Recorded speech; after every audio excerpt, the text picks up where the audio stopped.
Hello tout le monde, j'espère que vous allez bien. Aujourd'hui on se retrouve pour une nouvelle vidéo culinaire. Donc ça fait très longtemps que j'en ai pas fait une, mais aujourd'hui je vous ai dégoté quelques astuces que je voulais tester avec vous pour voir si les recettes marchaient. Donc pour commencer, on a cette recette de pâtes que je vous mets juste à l'écran. Donc j'ai essayé de les tester et la recette elle est vraiment simple. Pour un résultat, franchement, j'ai validé, vraiment. Donc c'est tout simple, j'ai pris une casserole avec de l'eau que j'ai fait bouillir. Ensuite j'ai mis des coquillettes à l'intérieur, j'ai pris une autre casserole, j'ai mis du beurre, je l'ai laissé fondre et ensuite j'ai mis de la farine et après j'ai remué. Donc faut prendre bien deux poêles séparées, on ne doit pas faire tous dans une seule poêle. Donc faut savoir que il n'y avait pas le nombre exact de millilitres ou de grammes qu'il fallait mettre de lait, de farine ou de beurre, donc j'ai fait au pifomètre. Donc ensuite j'ai mis du lait, j'ai mis environ un verre de lait. Mais bon, je vais vous donner approximativement parce que je sais plus trop. Mais je sais que franchement, c'est pas des nombres précis qu'il faut. Et ensuite, j'ai mis du fromage râpé pour qu'on ait cette petite crème fromagère toute douce à la bouche. Franchement, c'était super bon. En fait, quand je dis qu'il n'y a pas forcément de mesure, en fait, c'est des recettes qui sont simples à reproduire pour les personnes qui sont débutantes en cuisine, bah comme moi. Donc voilà, c'est pas quelque chose de très précis. Ensuite, je vais venir prendre des épices. Donc, j'ai mis du paprika, du poivre, du sel et un petit peu de persil. Et ensuite, j'ai rajouté un peu de ketchup pour donner ce petit goût de tomate. Une fois que les pâtes elles étaient prêtes, je les ai égouttées. Puis, je les ai remis dans la casserole avec la sauce fromagère. Et voilà le rendu final. Franchement, c'était un plat que j'ai adoré. Moi qui est fan de pâtes et de fromage, le combo des deux, c'est vraiment une recette goûteuse. Le food hack est totalement validé.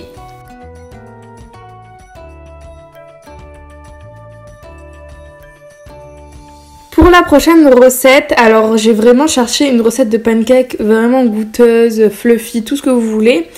Et j'ai trouvé cette recette que je vous mets à l'écran. Sauf que final, quand je suis allée faire les courses, j'ai trouvé cette petite bouteille de poudre à pancake. Donc c'est des pancakes vraiment rapides à faire et je voulais vraiment la tester avec vous.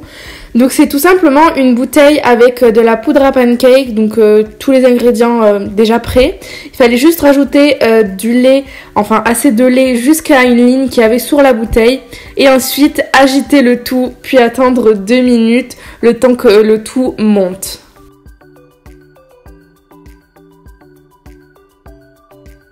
En attendant que les 2 minutes passent, j'ai commencé à préparer la crêpière, les assiettes, tout ce qui est Nutella, sirop d'érable, miel, enfin tout ce qu'on va pouvoir mettre au-dessus et garnir les pancakes.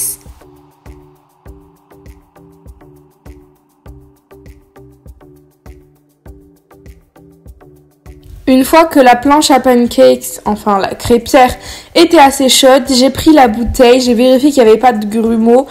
S'il y avait des grumeaux, j'aurais dû secouer et réattendre. Et j'ai vu que tout était nickel, donc j'ai commencé la cuisson de mes pancakes. Perso, je trouve que cette séquence est beaucoup trop satisfaisante. Retourner les pancakes, les voir bien dorés.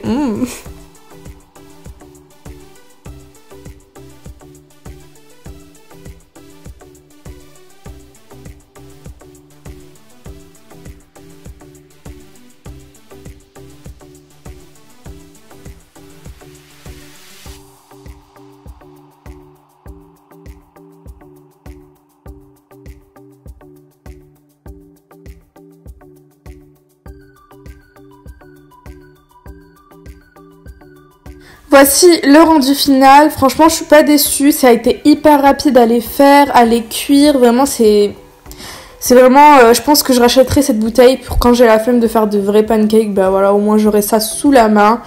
Et le seul petit problème, c'est qu'ils ne sont pas fluffy. Mais franchement, ils sont hyper délicieux avec du sirop d'agave.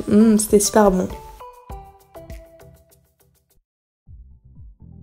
Pour le food hack suivant, c'est quelque chose que j'ai vu plusieurs fois sur Pinterest, sur TikTok, sur Instagram. Et je me suis dit pourquoi pas enfin le tester. C'est vraiment une recette hyper rapide. Quand t'as faim, au moins tu te fais ça. Donc c'est tout simple, je vais venir prendre une tranche de pain de mie. Je vais venir l'aplatir avec un rouleau pâtissier. Puis ensuite couper les bords. Ou sinon vous pouvez directement acheter les tranches de pain de mie sans bord. Ce sera beaucoup plus rapide.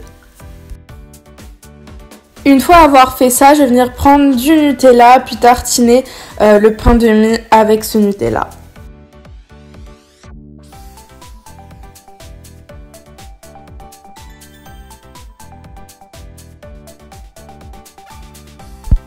Après ça, je vais venir rouler tous les pains de mie avec du Nutella. En fait, j'ai compris pourquoi la fille faisait ça.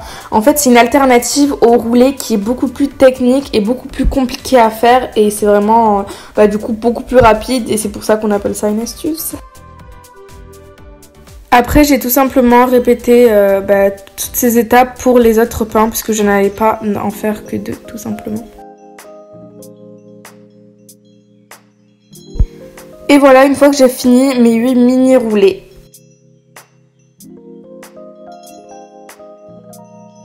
Après, la fille a pris du sucre. Donc, elle a pris du sucre blanc, tout simplement, du blanc à cristal. Sauf que moi, je préférais prendre du sucre rouge. Je trouve que c'est mieux pour la santé. Et avec, elle a rajouté de la cannelle. Et ensuite, elle a mélangé le tout. Donc, c'est ce que j'ai fait. Elle aussi, elle montrait pas exactement le nombre de grammes exact et tout. Elle a vraiment fait au pifomètre. Donc, j'ai fait pareil qu'elle. Ensuite, je vais venir prendre une assiette propre pour casser 2 œufs à l'intérieur.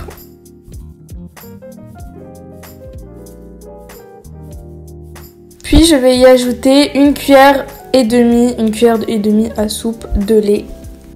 Après ça, je vais ajouter du sucre vanillé. Donc elle a pris du sucre, de la vanille liquide, sauf que je n'en avais pas. Du coup, j'ai utilisé du sucre vanillé. Et encore, elle ajoute de la cannelle. Donc j'ai fait pareil, j'ai rajouté de la cannelle. Et ensuite, j'ai battu le tout pour que tout soit homogène. Et ensuite... Oula, ça fait beaucoup de et ensuite, mais bon. Du coup, après, je vais venir rouler tous mes mini roulés à l'intérieur pour ensuite les cuire.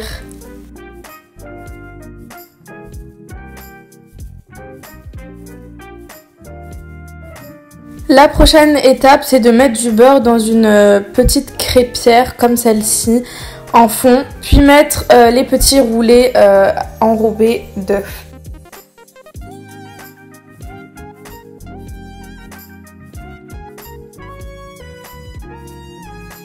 Par rapport à la cuisson, c'est tout simple, je vais venir les retourner régulièrement pour pas qu'ils crament d'un côté et non de l'autre. Et ensuite, je vais venir les enrober de sucre roux et voici le résultat.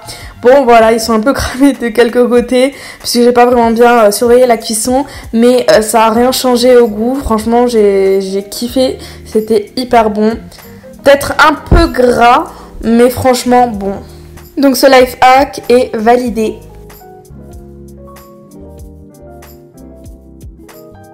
Pour cette recette-ci, je pense que c'est la meilleure recette de toutes celles que j'ai pu faire dans cette vidéo. Et elle est vraiment simple, il faut seulement 3 ingrédients, vraiment c'est ouf. Donc il va falloir du mascarpone, du lait concentré sucré et de la crème liquide, c'est aussi simple que ça. Donc j'ai trouvé cette recette sur Pinterest, donc je vous la montre à l'écran. N'hésitez pas à la screener pour pouvoir mieux la reproduire.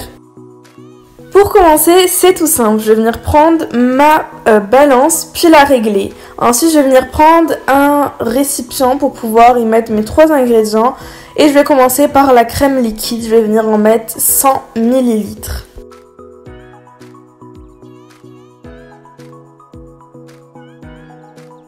Je vais mettre le deuxième ingrédient, donc mascarpone. Pour le mascarpone, je dois en mettre 250 g, donc toute la boîte.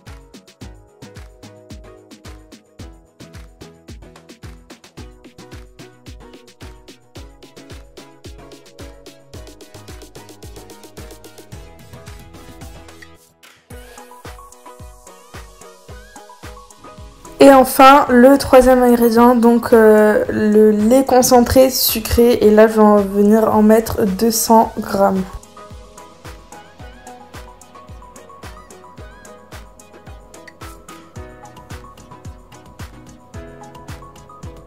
Une fois que j'ai mis ces 3 ingrédients, je vais venir battre le tout pour que ça donne une sorte de texture crème très lisse et qu'il y ait le moins de grumeaux.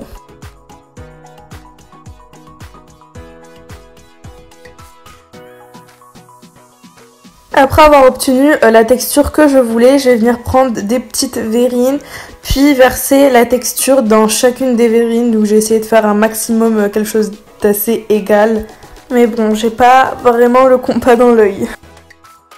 Après les avoir remplis, ça donnait ça. Et je les ai mis ensuite au congélateur pendant environ 2 heures. Puis je les ai ressortis et ils étaient hyper frais. C'était vraiment congelé.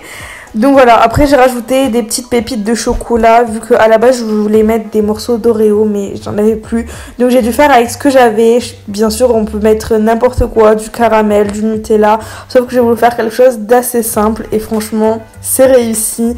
L'astuce est validée, le life hack est validé. Donc c'est une recette que je vous conseille de reproduire, c'est délicieux. Donc voilà pour cette vidéo, c'est à peu près tout. Je voulais déjà vous remercier d'être là à chaque fois au rendez-vous, de vous abonner, de liker puisqu'on est de plus en plus nombreux chaque jour. Donc voilà, un grand merci. Et surtout n'hésitez pas à me dire si ce genre de vidéo vous plaît, si vous en voulez plus, puisque les vidéos culinaires, j'ai vu que ça vous plaisait pas trop. Donc si vous êtes resté jusqu'ici, n'hésitez pas à me mettre un petit commentaire en me disant ce que vous en pensez. Et n'hésite surtout pas à t'abonner et à rejoindre notre petite famille. Et je poste des vidéos tous les dimanches. Donc voilà, c'était la petite information. Sur ce, je te laisse et je te dis à très bientôt. Ciao!